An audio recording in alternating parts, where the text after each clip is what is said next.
All right, Eddie. Well, it is time to bring something to your attention. Actually, no, you're bringing something to my attention. I'm Let's get excited real. about this one because you haven't played the video yet. I haven't played the video yet. I wanted to do a live reaction. So I guess just Ed Davidson is just a wealth of interesting content for construction. So I mean, He's we're just not kind of paying us, just for the record. he's not paying us. No. Like we just like his stuff. So we're we're gonna watch one of his videos here. You said that there was like an explosion or something. So let's get into this.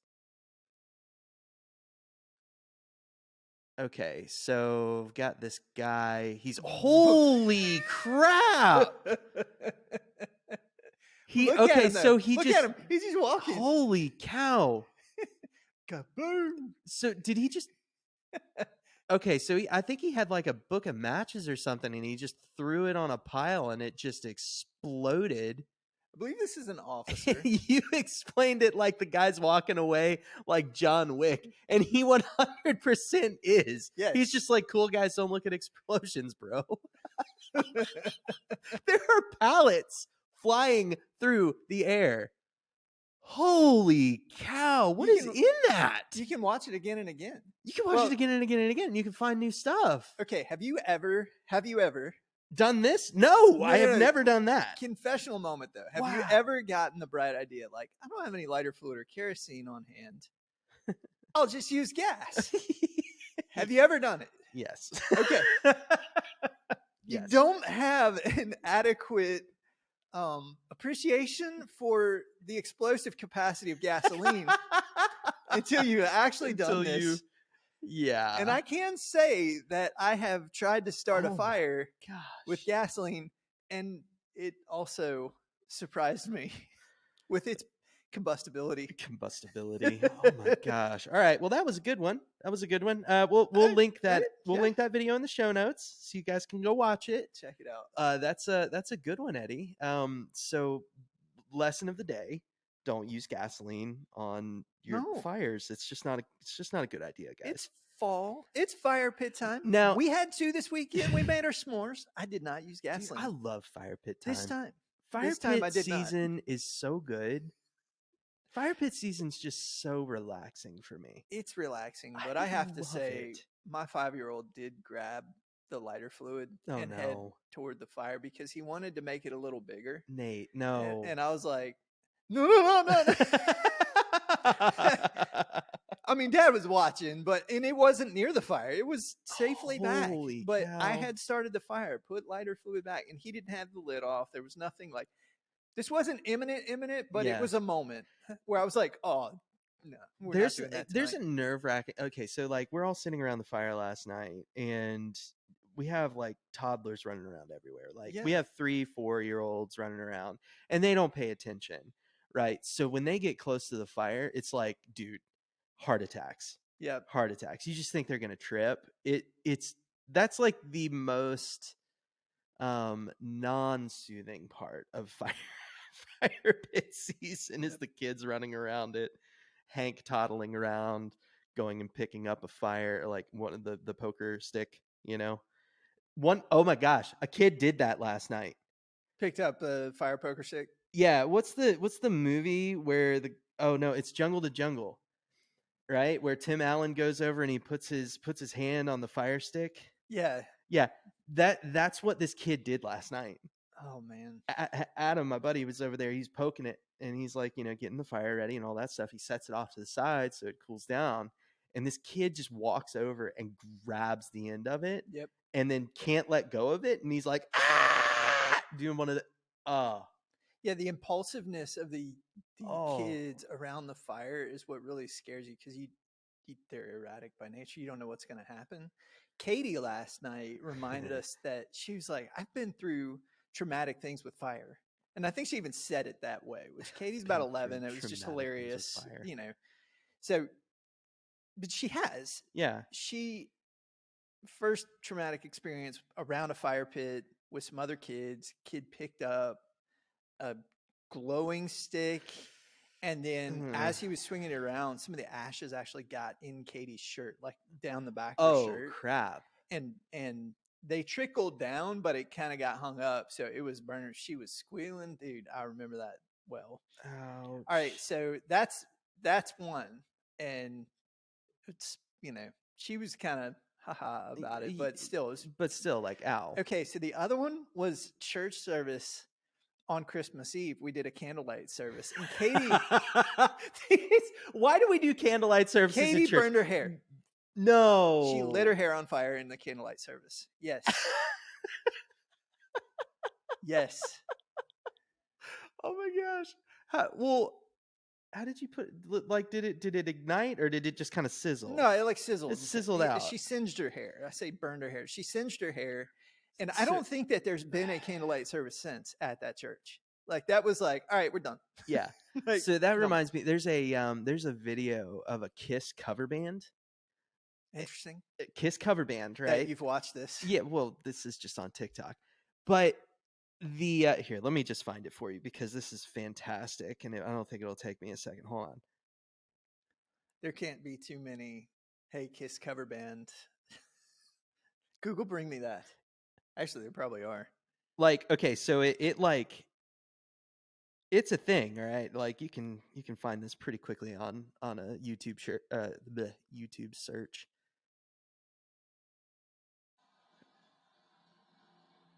So they have the pyro going off behind him, and there was a spark that goes over and just catches the guy's hair on fire.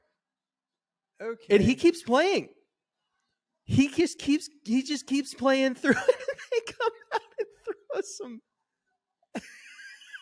They put him out, and he just keeps rocking.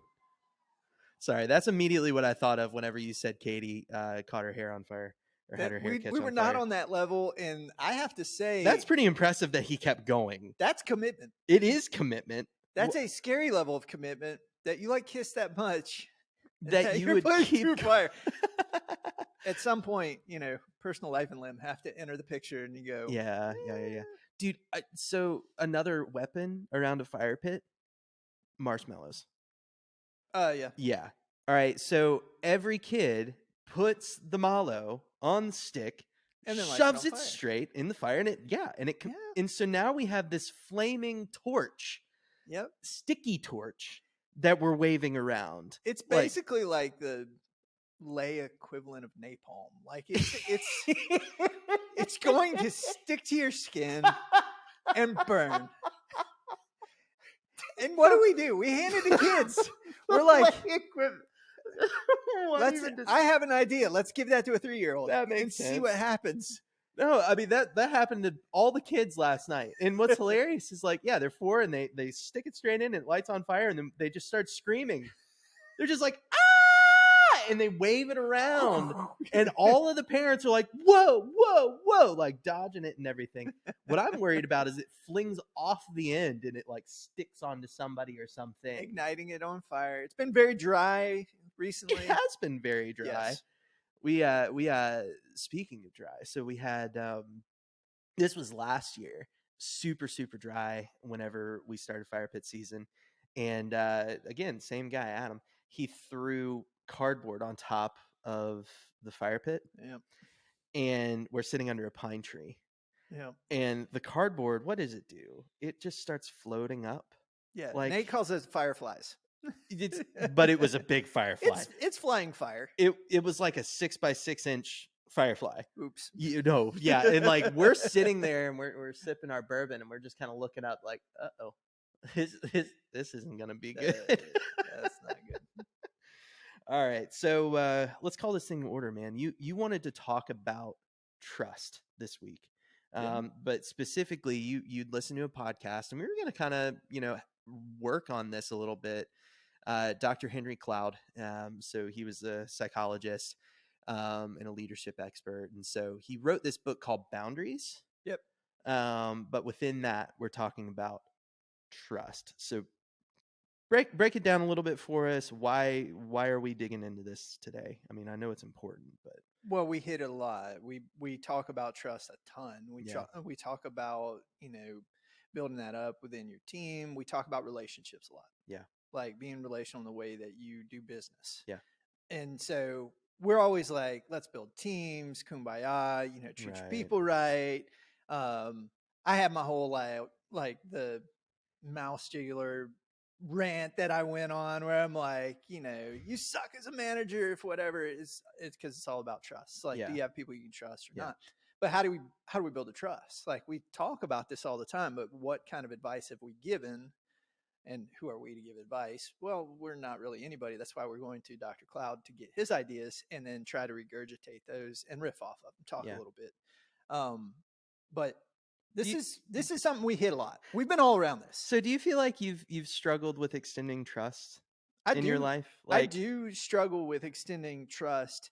Not my core relationships. Like, I don't struggle with my friendships and my marriage and things like that. But in a business sense, it's just a different thing.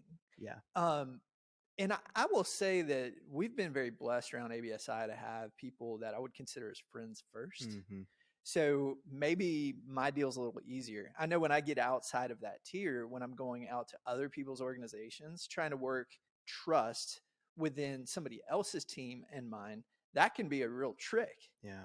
Because we may have the best culture ever inside of our business, but you don't get to operate in this little vacuum. Yeah.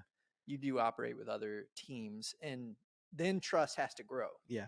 So how do you grow that trust? And this is the anatomy of trust. Well, okay, but I want to dig into this just a little bit more before we move on, because like you did the whole mentorship thing with me, raising me up within ABSI as a detailer, right?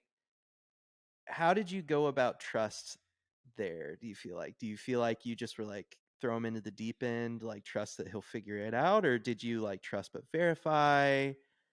Did you have any sort of method to the madness with this, or were you just like kind of feeling it out as we went? There was some feel it out as we went.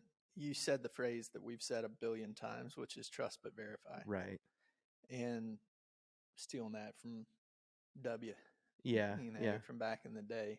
But that trust but verify mentality, detailing is tough. It's so hard. A lot of people talk about extending trust and autonomy in your business, and they're like, let people make mistakes. Let people make mistakes. Yeah. When you're graded in what you do by 99.999% success rate is not good enough. Yeah. I will judge you by the 0.00001, the thing you missed, the thing that you whiffed on, the thing you didn't turn in, because it's a blaring headache. Mm-hmm. It's a blaring headache that I had to deal with. And maybe it's the last thing I had to deal with you on the job about. It's tough to know when to extend the trust. Right. And when you were very young, 18 years old. Mm-hmm. And we were ground up. Yeah. Like just very little experience. I literally asked, what's a column? Right. Like, what's a column? We had what's to a explain beam? everything. Like, we had to explain everything. Yep. And so we went ground up in that, and we did that with a few people though. Yeah. Like a lot of the people that we hired in started right there. Mm-hmm. And so be that, our interns, we had a number of interns that came through: Jackson, Garrett, Josh, Jesse. Yeah. All of them. We started extending responsibility to them in metered doses. Like, we had to discover, like, are they ready? When they started exhibiting a readiness for it, you extend a little more. Yeah. But you're going to make some errors as you extend that trust. And you're trying to read mm-hmm. a person's ability and trying to read what you can hand them. And it just takes a lot of attentiveness. And in detailing, I think it is under a microscope. Everything's under a microscope. It's got to be perfect. It's always a moving target too. It's the details. Like, it is. Yeah. Everybody else is like, oh yeah, details. Like, no, that's where we live. It's a moving target because, like, let's say we're detailing stairs, and I know we're getting into the minutia here. We'll get out of it here in a second, I promise. But like, if we're detailing stairs on one project and we're detailing them on another, like, stairs are designed differently for every single project. Look at the architect. Every architect has their own way of doing it. Every engineer has their own way of doing it. Yep. And you have variations on that on every single project that you need to take into account. So I could teach somebody how to do stairs on this building, but it doesn't necessarily translate over into this other one.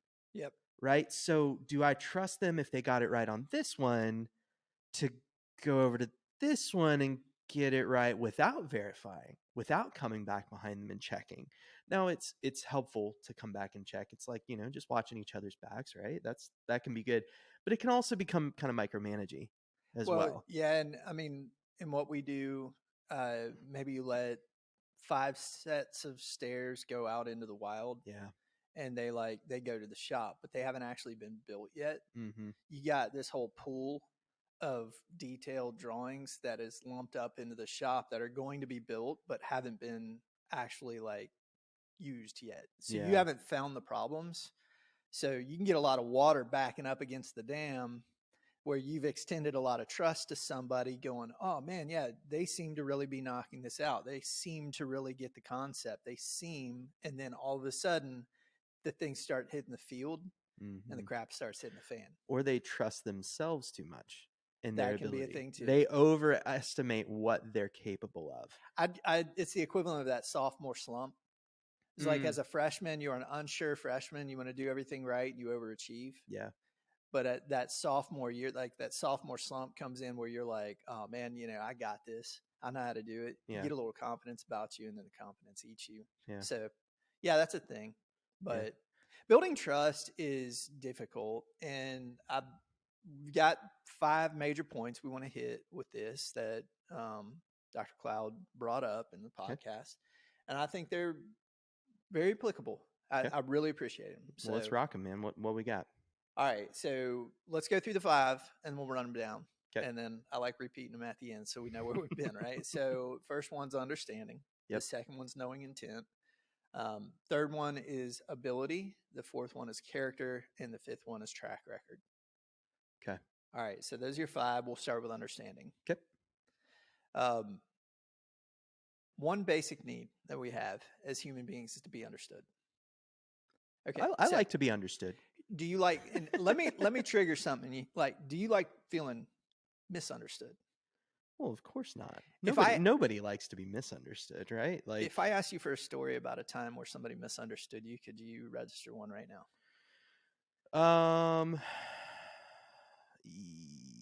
Yeah, probably could.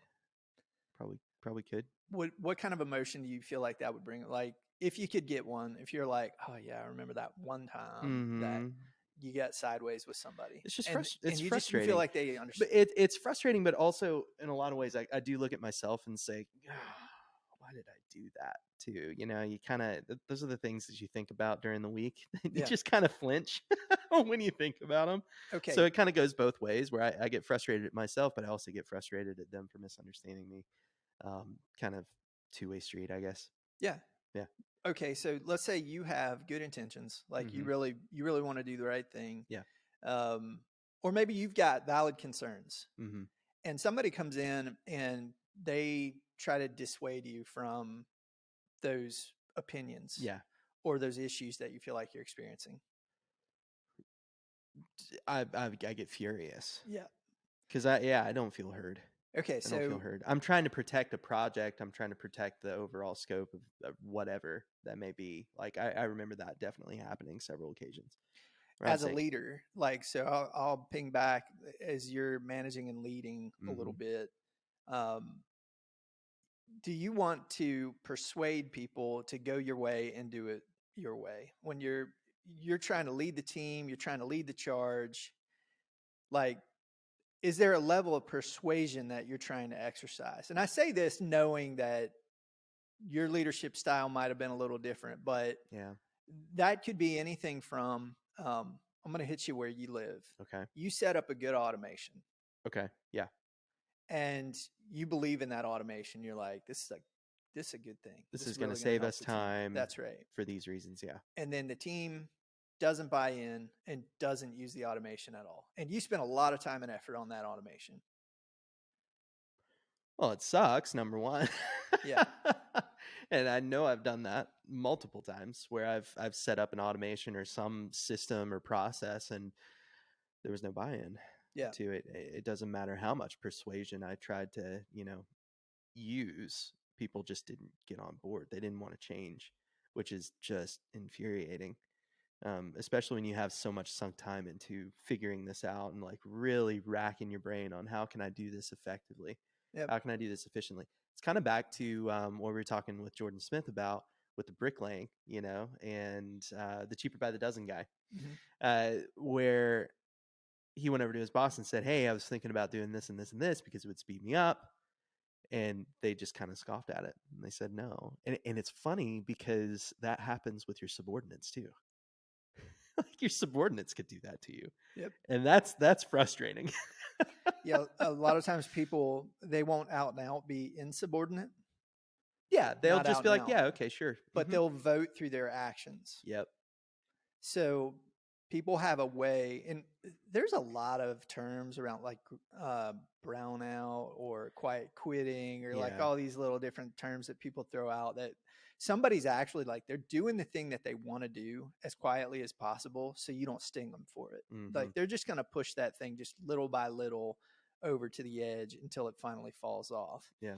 Trust is built through understanding, right? So you've got to get a little bit deeper. You got to get another layer deep. So in understanding, a difference that Dr. Cloud was pointing out is like, think of a hostage negotiation. Okay. In a hostage negotiation, those negotiators, like what they don't do is they don't walk into the building or start talking to the person that's got a bomb strapped on them and say, what are you, an idiot? Do you have any idea? Like, you're going to blow yourself and other people up. Do you understand what you're doing? Yeah. Well, obviously that would be unhelpful and inflammatory. Right. What do? They go in and they say, hey, what's your name? Right. My name's Fred. Fred, I mean, this is a pretty tough situation. Like, what brought us here today? What got us here? What made you think this was kind of your only option? Calm tones. Yeah. Drawing out. Yeah. And then listen.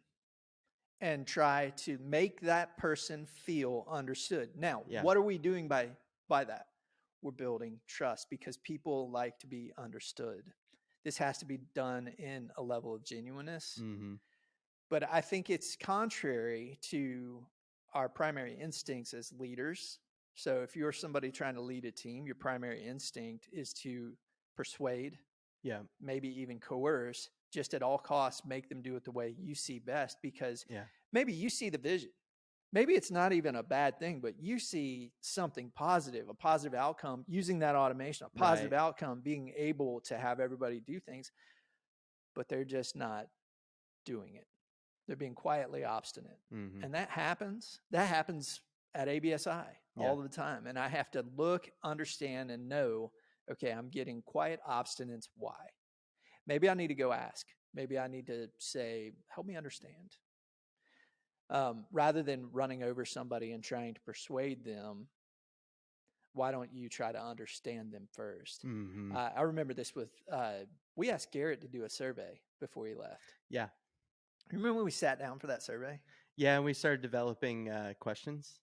We developed questions. We asked our team. It was very important to me. I was like, if we're going to ask questions and get answers, that we should make something actionable happen so people are heard. Yeah. And I don't think that was, there wasn't a bad heart necessarily in that, but I remember Garrett. Garrett sat down and Garrett pushed on me a little bit about a few things. Do you remember how I got? No, you bowed up a little bit. Bowed up. Yeah. What did I try to do? I came back at him and I started trying to persuade him. Instead of understanding where he was coming from. That the way that we were doing it was for reasons. Yeah. When I could have just shut my mouth and listened. Yeah. But it was against my primary instinct, which was, my thing's good. I don't need to change it. This is sales 101. Right? Like, I mean, if we're going to relate it to another area, it can translate, right? Yeah. Which is, you always need to seek for understanding. What's the end goal here? What is your vision for this? What is your end goal? And then try to make sure that you're walking with them instead of just trying to persuade them. Right. Because persuading that, like, it's the difference between, somebody that sells a $250 million thing and the person that sold you your car. Mm-hmm. Right? The person that sold you your car, they went in trying to persuade you.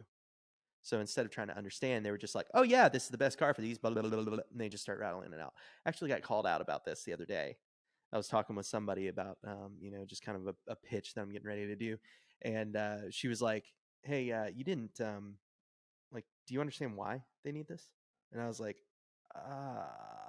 crap. Like I didn't take the time to understand. So, I mean, kind of drawing some kind of lines right? to put things together. Yeah. It makes sense, right? Yeah. Like if you really truly want to help people, or if you really want to get somewhere, take the time to understand the angles, right? Understand the sides. And we do get bowed up. Like I know there were several occasions where I got bowed up because people called my little automation or whatever that may be into question. Yeah. Oh, this is going to be the best thing ever. And then the first thing you get is quiet obstinance. And you're like, why aren't you adopting it? But I get it though. But you want to bow, call people out, put them on Yeah. a carpet, make them conform. But at the same time, I get it though, because you think about it, like I spent 2-3 weeks mulling over all of the different angles, trying to put it together, figuring it out. So it's an understandable place to be like, oh yeah, now I'm ticked. Like I'm mad that you're calling this thing into question. It's perfect. It works. Like I thought of all the angles. Like the other side though is that person sitting there going, they're shoving this down my throat at work. Yeah. Yeah. Like they're shoving this automation down my throat at work. They didn't ask me if I wanted it. I think it's crap and doesn't really help me. And I'm not going to do it. But I can't say that because I'm job scared. I don't want to get fired, and I don't want to put up with the. Might not even be job scared. I might be completely comfortable in my job and know that I can quietly be obstinate, not do this, and never get fired for it. I'm just not going to conform because I have that option. Yeah. And I don't believe in the thing. I'm just going to shrug, and I don't want the confrontation, and move on. And I'm just going to keep doing the things I'm going to do. So building trust, if you want people to come along with you, takes a level of understanding. So you've got to work for that understanding.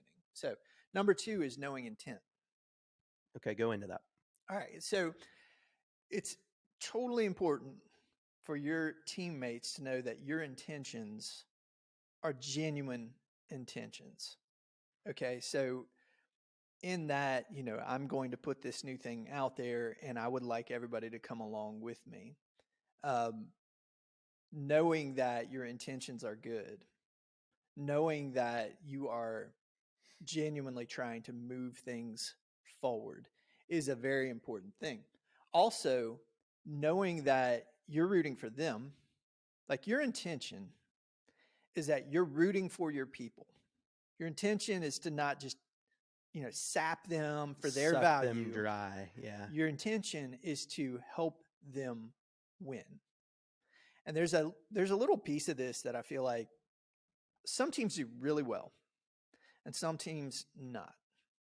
But internal jawing that goes on. All right, so your intentions are made known a lot more through your actions, right? Things are more caught than taught. Yeah. So you can get up in front of everybody and say the right things and, just have all of this profound leadership, whatever. Right. But then you walk around the office and you're cutting on Joe behind his back. Mm-hmm. And then you walk over to Susie's desk and you're like, hey, did you hear about, whoever over there and what they're doing? Like you start sowing these seeds, gossiping that are completely contrary to what you said your intentions were. So your intentions matter, and people need to see that your intentions are good for them in order for you to gain their trust.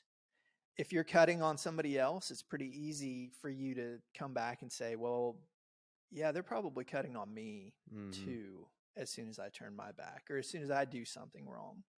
And when we're critical, when we're trying to lead, also when we're kind of a thinker that has to move their mouth to think, which I can raise my hand on. I can raise my hand too. There are many times that you say things that you shouldn't say in front of people that you shouldn't say them in front of. That's a lesson I got to learn. Like I have to learn that. You got to shut it down. I got to shut it down. I got to know when to open the mouth and when to just keep it quiet. Well, you could lead people into believing that they could get a promotion, they could get a raise. Yeah, dangling They that could false get carrot. the false carrot that you're in no position to give them. And I'm going to raise my hand and say I'm guilty of this. I know I've done this, and I'm trying to do some work on it and get better and say, shut up, Tyler. Don't say that thing, because I do have a tendency to just open my mouth and just start yakking, you know? Your intentions matter when it comes to how you're treating the people around you. And I think that comes out a lot of times, like when you're defending your team. Don't be afraid to have a little bit of a protective vein to you in your team.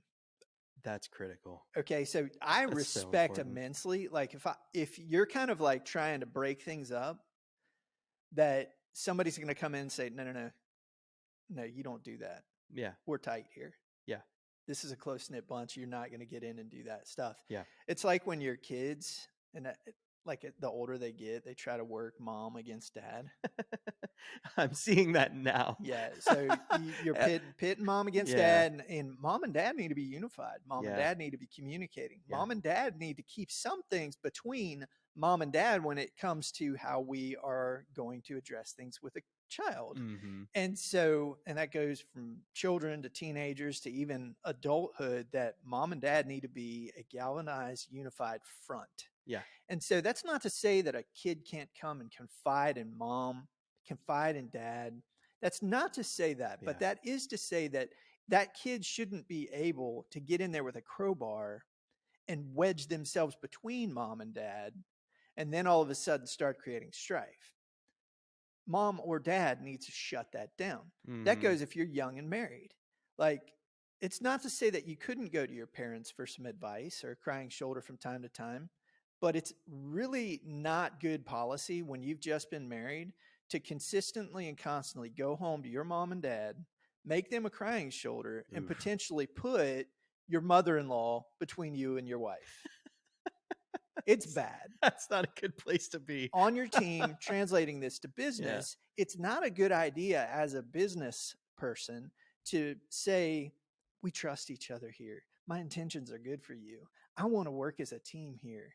Your best interests are in my mind when I do things, and then turn around and down them or allow people to put a wedge in there. Like, sometimes your team needs to knuckle down, tighten down, and be like, nobody's talking bad about our team. And if I hear it, I'm going to shut it down. Yeah. I got a lot of respect for people that are like, nah, you're not going to do that. Yeah. And I've had it happen to me. Yeah. I've had somebody come at me and be like, no, you're not going to try to say anything about our team. Our team is top notch and we're together. Boom. We're not perfect. We're just together. We're together. Yeah. So intentions matter. Okay. All right. So the next one on the list, ability. Okay. All right. Go into it. Let's say I have showed you that I care and I understand you. So I've given you my intentions. Like, my intentions are good for you. Yep. I understand you and where you're at. I've garnered that relational trust, but I have absolutely zero ability to carry out the thing that I have to do. So, like, let's say in an engineering realm, like, I understand you. I know where you're coming from. I've sat and listened to you bleed your heart about why our systems and processes aren't good. I've shown you, like, I really want you to win, but I have absolutely no technical expertise in engineering to be able to be the tip of the spear in the realm that I'm trying to lead. Yeah. I think we've seen that. Dr. Cloud relates it to... We've seen that everywhere. Yeah, Dr. Cloud relates it to a doctor who is like, come in and I think he said he got double knee replacement surgery. Yeah. Right. And so the doctor comes in, he's like, all right, you're bone on bone. And so the whole side of like building a relationship is like, man, that must be really kind of like hurting and impacting your life. Yeah. And then just getting a chance to like kind of connect. Now, oh man, this has been awful. My knees hurt all the time. I bet that impacts these things. Yeah, it does. I want you to get back out and play with your kids. My intentions for you are good. I want you to be able to run around with the grandkids again. I want that too. All right. Well, I think that we should replace both unis. I think that'd really help your life in a big way. I do too, Doc. That sounds good. This is going to be great. I've never done a knee replacement before. I've only delivered babies. Like, this is going to be wonderful. I can't wait, man. I'll see you on the 10th for your scheduled surgery. It doesn't line up. You're like, wait, time out. I like you, man, but you're not touching my knees. Heck no. No way. You got to have the ability. Trust takes a trust and ability too. That's something that we definitely lack, is when we promote really fast, or we bring somebody in. Let's say, I'm going to pick on the college students, right? We bring in a college student to lead a team of welders. Mm-hmm. And they have no idea how to weld or anything. Like, you immediately, like, the welders look at that and they shrug at you. Yeah. Like, you have no understanding of what they go through. And so if that's you, if you're in that position of leading a team of people that you don't really understand, it's on you to go that extra mile to start to understand what they go through and start to understand the trade. Maybe learn to weld, maybe learn a little bit more engineering, go talk to them, go learn from them, put yourself out there, show that you're interested. That's a way to build towards, this ability, right? Like, being like Sam Perosa, great example of this, right? Is he came in and he's a lot more of like a business mind, right? Yeah. Into a steel fabrication shop. What did he do? He told you about this. Is like, he would sit down and he would read the AISC manual. He would read all about weld AWS, specs. He memorized those books. So now, like, you talk to the guy and he's like a walking encyclopedia about that stuff. And try to spend time in the shop. So yeah, here's one though. Like, so I'm gonna spin this a little, but totally agree with the point you're making. Is that you have to know who you're trying to lead. You got to know your stuff. Yes. Sometimes this happens, and I'm taking this from the podcast. Sometimes this happens when a COO gets kind of like the trust and tenure and time, and they go, all right, you are a great COO and you've served in this capacity and you've done well. We're going to make you CEO. And that's a totally different bag of tools. Yeah. And they failed dismally at CEO. They were a brilliant COO, but as CEO, no good. Mm-hmm. They were great in operations, but as an executive, it's going to take a different tool set, and they're just not talented. They don't have the ability that bends them in that direction. Now, this is probably large organization, C-suite type of stuff. Yeah. Not small business, ABSI type of stuff. But it can be. But it applies. But it can be. But it can apply downward. And I do see, like, when I heard it, I did see the point in it. I'm like, okay, yeah. It's the, what got you here won't get you there. Yeah, right. Yeah. So ability matters. Okay. Well, the next one we got up here is character. So what are we saying about character here? Why is character important? Why is character important? Does it matter if I'm a lie and cheat? Do you trust me if I lie and cheat and steal? That's a stupid question. Why is character important, Eddie? Okay, moving on. So this drills down a little bit, though, is it's more than just not doing the bad things. Yeah. Okay, so we've talked a lot about understanding people and having their best interests in mind. Then we talked about you have an ability. Mm-hmm. Well, now you get to the character thing. It's like, I do the right thing. Like, I'm not embezzling money. I'm not lying to people to get my way. I'm not whatever. Okay. What are you doing when the camera's off? What shows up not on your Facebook feed? What happens behind closed doors when nobody's watching? And I like that definition of integrity, that integrity is defined by what you do when nobody's looking. Yeah. Who are you? Yeah. Like, this isn't talking about character in that, like, what you do character. This is talking about, like, personal growth character. Like the fabric of your being stuff. Mm-hmm. Who are you? Are you I mean, are you a person that is trying to improve in character on the daily? We all have work to do. Nobody's arrived on this one. Every single person has work to do in this area. Every single person will tell a lie to try to get by here and there. Yeah.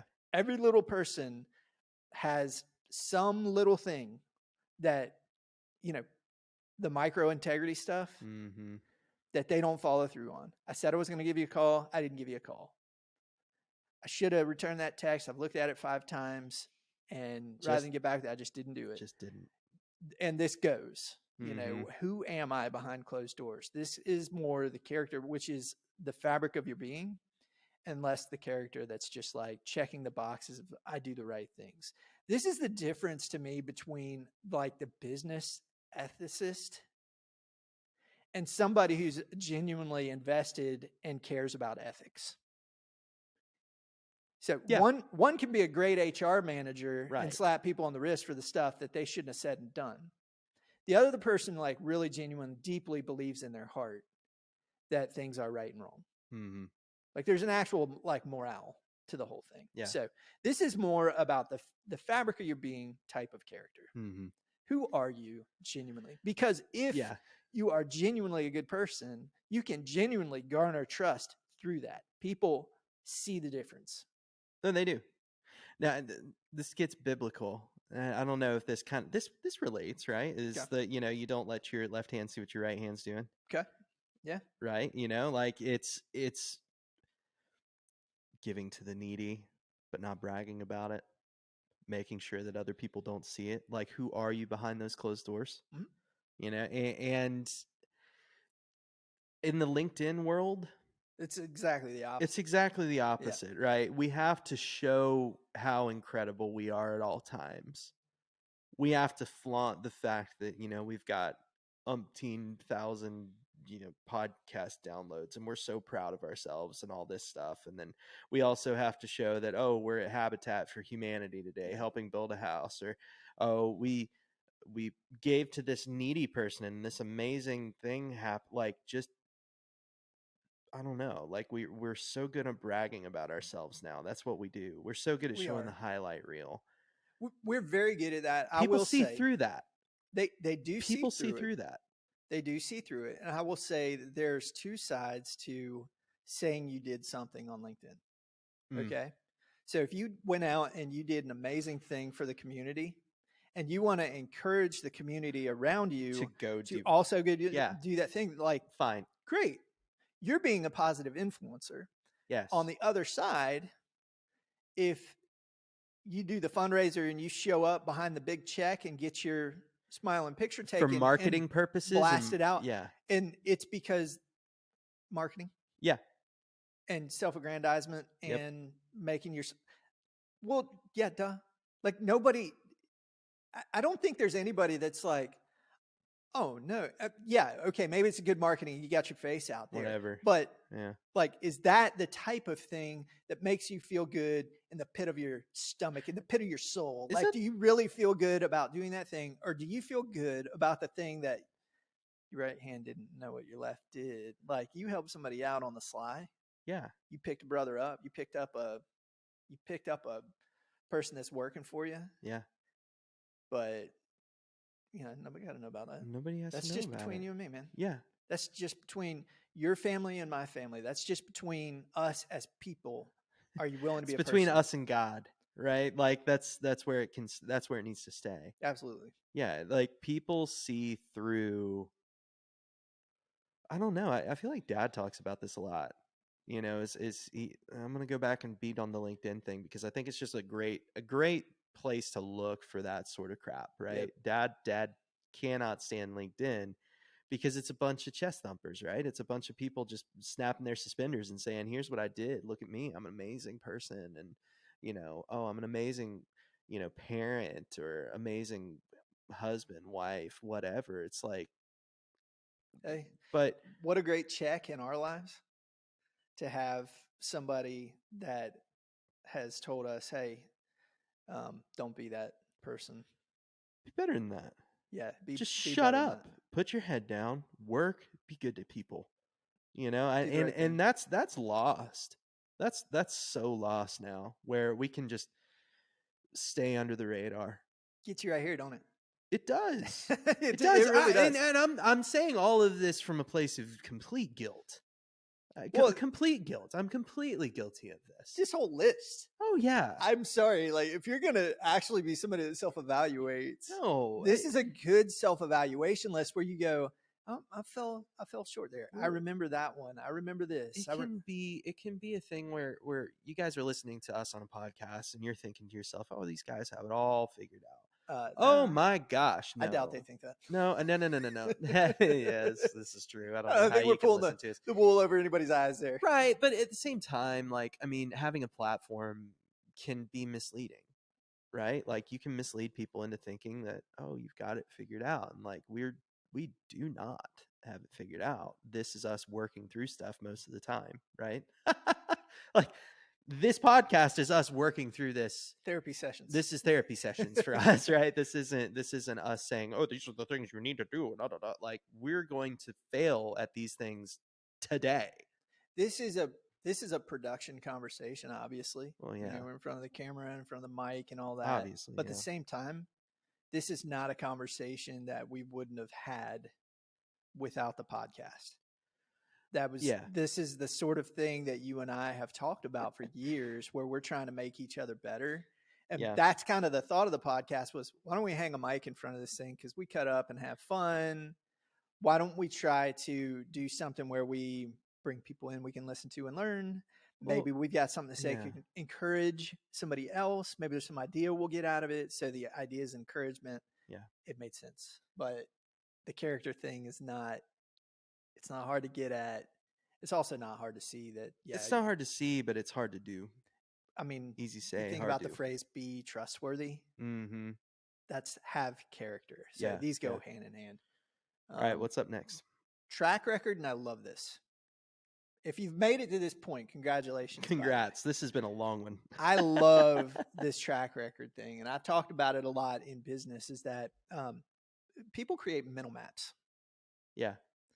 And by that, we mean, like, you have common paths in your brain that you're used to. So, like, when you get up in the morning and you roll out of bed and you go brush your teeth, you don't really think about it all that much. A lot of our daily routines, we're not really thinking about it all that much. We kind of know what to expect, right? When you step out your front door, you're not being super careful about whether there's a landmine under the concrete. That I'm going to walk down the sidewalk, and I'm going to get in my truck, and I'm going to go to work. Right, yeah. You can even create mental maps that are so hard and fast in your brain that you can drive a vehicle. And I know a lot of people have done that. You get there and you're like, man, how did I get here? I've been lost in thought the whole way. Yes, I do this often. Yeah. And I feel it's more my ADHD than anything, but still, it's well, you're paying attention, though. I'm paying attention, but man, it's like muscle memory. It's weird. It's fallen into a place in your brain. You've got it mentally mapped. Yeah. You know what to expect. Yeah. We do this with individuals too. This is people that we trust and people that we don't. So, I mean, everybody, when you're meeting somebody new, you're trying to figure out, what do I think about this person? Mm-hmm. And you're just trying to evaluate, like, where are we at? Do they like me? Do I like them? Do they like what I'm about? Do I like what they're about? Is there some sort of compatibility? Is there commonality? Like, you're going through all of this stuff and anything relational that we do every day. Yeah. And so mentally, like, we mentally map behaviors and try to form some trajectory out of what we know about a person, right? Yeah. So if somebody's acted behaviorally, like, in a real erratic way, that mental map is a little bit like, I don't know what to expect out of this guy. This guy's erratic. Mm-hmm. When we're thinking about business, right? So that company misses deadlines. That company misses deadlines. Yeah. I know it because I've experienced it. They miss deadlines. That project manager will sandbag you to get their way every time. Every single time. Yeah. Every single time? That project manager will sandbag you every time. Yeah. It's experience. I've mentally mapped that. Yeah. What about that person's a hothead? Yeah. Lost their temper at me twice. Mm-hmm. That would be all it would take in my life. You pop your cork at me 2 times. Once, I forgive you. Twice, I'm probably like, that person's got a temper. Life's too short. Yeah. Life's too I'm going short to give to you work with them. wide berth. All right. Yeah. I mentally mapped. Yeah. And I've created kind of a persona about you. And here's another favorite. That detailer never gets it right. Never get it. Only 99.999% of the time. I can't believe they can't get all 100%. I bring that stat up because we've actually looked at problematic jobs where we've made errors and thought about like what kind of hit rate are we operating at? Yeah. And the actual hit rate for the amount of information you're entering insane. Is like 99.999. It's insane. But you're judged on that 0.0001. The thing is, we create mental maps. And I've talked about this in the past, how when you act in certain ways and people become accustomed to you being late. Mm-hmm. They're late. That company's late. Yeah. They never show up on time. Well, then I'm going to counteract that. Now I'm going to become the sandbagging project manager. If you're the sandbagging project manager, like your site's not ready on the day that you said it was going to be ready for me, and you've done that to me twice, what's going to happen on job 3? I'm sending somebody's butt out there day of to make sure that your site's ready. Yeah. Even if it was a fluke. So you've got some repair to do. You're lying to counteract the lying. Yeah. Isn't that right? funny? It's hilarious. Which is contracting in general. Yes, in general. No, it's, I mean, we all know that person where it's like, all right, we have a meeting at 4. I'm going to tell them 3:45 is when it starts because I know they're going to be 15 minutes late. Yep. Like that's exactly what you're talking about. Yep. It's this company over here is always 2-3 days late. So I'm going to give them 2-3 days earlier to counteract the fact that they're always late. That is just it's a lying circle, right? We're all just lying to each other in order to counteract each other's lies. Okay, so that's all the negativity. Until they pick up on it and then they still show up late. That's all the negativity. Yes. Now, let's spin that positive on the trust side. You can also create mental maps that actually work to your favor. Yeah. If you've shown up on time 20 times in a row, and then at one time you're like, guys, you show up and you're like, I had a flat, you're a lot more believable. Yeah. If you've turned in good work for a number of years and something goes bad, dude, they'll fight for you. Yeah. If you're the project manager that always does what they say, I can count on this person's word. This project manager never sandbags. This project manager makes it happen. Yeah. This project manager thinks ahead. That's their mental map for you. Their mental map will actually defend you in times where you fall down. Now, it takes time to build that trust. But once you get there, people will actually use that mental map to say, no, I know this person. And that was fluke behavior. Yeah. Yeah. And they will fight for you. It's amazing how people that are really, really, really good at what they do can underperform and still be called really, really, really good at what they do. Somebody, like our perceptions matter so much. One person could get up and give a speech and deliver that speech in a way that is like, I'd give them a C. Yeah. C plus. Yeah. They're having an off day, they're jet lagged, whatever. And then the next person, who's a complete no-name, gets up and absolutely knocks that same speech out of the park. And I might grade them on the same level because of my perceptions of who they are. I was just excited about hearing the first person because of their persona, because of who they are. I've created a mental map of success in my mind. I believe that they are successful. I believe that they're worth listening to, and I'm going to give them a lot more berth on what they say because I'm going to say, yeah, that's interesting. That's my default. Yeah. If your default is, this is a disinteresting person that I don't really know or care about, who the heck is John Doe? I don't know. Yeah, right. Yeah. Now I've got this thing to overcome. You're creating mental maps in the minds of everybody around you. What is your behavior demonstrating for them? And all of these things work together and play into one another. So what is it that your track record is telling the human beings around you that they need to do in order to interact with you well? Do they need to guard themselves? Or do they need to count on the fact that no, you're defendable. You're somebody that I'm going to go to bat for. Yeah. There are leaders in this life that people would die for, literally, in order to keep alive because they see their value as even greater than their own. Like in a military sense, this happens. Yeah. That somebody would fall on a grenade for somebody else. That is insane thought that somebody would do that in order to preserve somebody's leadership because they value it so much. On the other side, there are leaders that troops, if they got a shot, they'd take it. There would be friendly fire. Yeah. Because they believe that that person's going to lead them to their death at some point or worse. Yeah. Or they don't believe in the cause. We saw that in which, I mean, this is obviously theatrics, but Band of Brothers is a great show for that. Yeah. Sobel versus Winters and Band of Brothers is a great example of this. Great example of that. So Sobel was, that was David Schwimmer's character. Yeah. Right? Yeah. So okay, I just want to make sure I got my names right. But yeah, Sobel was like, everybody's just looking at him like, this guy's an idiot and he's going to kill us. He's going to kill us all. Well, so what they did is they defaulted to Winters, who was very consistent, who cared about them, who had empathy, like who cared, like had to be dragged back from running up into fire at one point in his career. So he didn't have all the trust though. It was interesting how the non-commissioned officers actually staged this insurrection against Sobel. Yeah. And that's how Sobel ends up ousted. Sobel's prepared Easy Company very well. The problem is as a tacticianer, he wasn't that guy. They felt like this guy's going to get us killed. Yeah.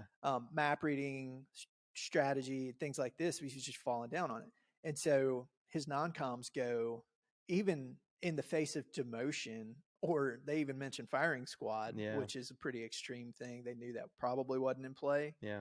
But it gets mentioned in passing. Yeah. That they're willing just to not have to follow him. On the other side, like Winters hasn't like garnered all of their trust yet. Not at that point. Sergeant Garnier is kind of quoted as being like, he's a Puritan. Yeah. Like he doesn't have it. It was almost like he doesn't have the grit to lead us in and like really do the things that we need to do out there. And Winters proves himself in battle. Yeah. And so it doesn't take but one or two firefights for Winters to have won the respect of his team. And then that sticks with him all the way up through the ranks. Yeah. They believe and trust in him. And years later, they still, when you listen to the interviews of those old men, they still sing his praises. So I'll tack on to this last thing, which is track record. Trust is one. Trust is obviously built, right? Trust takes time to develop, and it takes 2 seconds to break. Easily lost. Yeah. It's so easily lost. So for him, he had to go into battle and show his troops that he was going to be there. He's going to be arm in arm with them. Yep. To win their trust.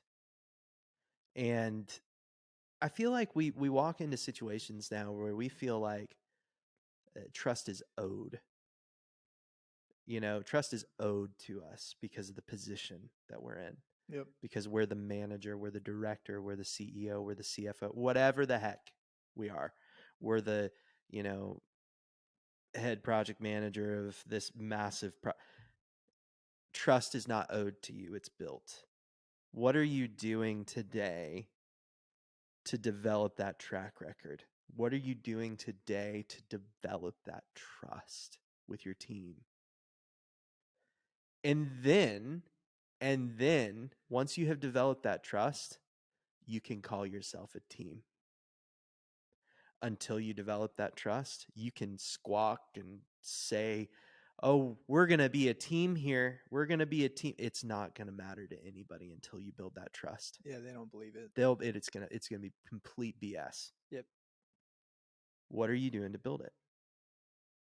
There you go. There's the anatomy of trust. All right, let's hit these one more time, just real fast. All right. Understanding, knowing intent, ability, character, and track record. So those are the 5 we've walked through today. I'm sure there are more. They overlap in a lot of ways, but point taken. Hey, nice little rant there too. Oh, thank you. Thank you very much. No, I have my moments, big shout out to Dr. Henry Cloud, who kind of spurred this episode on, right? And these are borrowed ideas. That's right. These are borrowed ideas. It's just we're riffing on this stuff because we really think it's interesting. And go check out his book Boundaries, which I've heard of this book for years now, and I have still not read it. So I need to go read this book as a follow up to this episode for sure. Yeah, but I've heard a lot of great things out of Henry Cloud. I love this topic, and seems like something we need to revisit this. I love people. People are so intriguing to me when they act right and when they don't act right. They're just very intriguing. I also think we need to do a Band of Brothers episode just because. I'm rewatching again. Are you? Yeah. Maybe I need to pick up on this. We take some notes and we can come in and compare. I'm early too. I've only got episode 1 under my belt. Okay. Again, so, okay. Yeah, it's that time of year for it. I always feel like fall comes around. I'm like, I need to watch Band of Brothers. Read the book. Yeah. Have you read the book? Yes. Read the book. I need to read the book. Okay. All right. We're going to go rant about that after the podcast ends. But guys, thanks for joining us this week. We really hope this was helpful. As always, go build something awesome.